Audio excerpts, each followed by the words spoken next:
রাধে রাধে। এই মন্দিরটি কলকাতা নিউ টাউনে অবস্থিত। এই মন্দিরটির অসম্ভব সুন্দর কারুকার্য এবং আলোকসজ্জার জন্য বিশেষ প্রসিদ্ধি লাভ করেছে। এই মন্দিরে জগন্নাথ, বলরাম এবং সুভদ্রা বিরাজমান। মন্দিরটি শুরু হয়েছে সিংহদ্বার থেকেই অসম্ভব সুন্দর কারুকার্য দিয়ে, যা প্রাচীনত্বের নিদর্শন বললেও ভুল বলা হয় না। এই মন্দিরে বিভিন্ন ধরনের দেবদেবী রয়েছেন।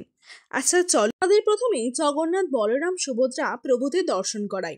এনারাই এখানে রয়েছেন। তার বাম দিকেই রয়েছেন হনুমানজি। প্রত্যেক সন্ধ্যায় এখানে নিত্য পূজা এবং আরতি হয়। যেখানে হনুমানজি থাকবেন সেখানে যে ওনার প্রভুরা থাকবেন না, এটা তো হতেই পারে না। জগন্নাথ বলরাম প্রভুর পাশেই রয়েছেন রাম, লক্ষ্মণ, সীতা মায়ের একটা মন্দির। তোমরা যদি কখনো সময় পাও তাহলে অবশ্যই এই মন্দিরটাই ঘুরে আসো। তাছাড়া রয়েছে মা কালীর মন্দির, তাছাড়া রয়েছে বনবিবির মন্দির, আর তারপরেই রয়েছে রাধা মাধবের মন্দির। রাধে রাধে।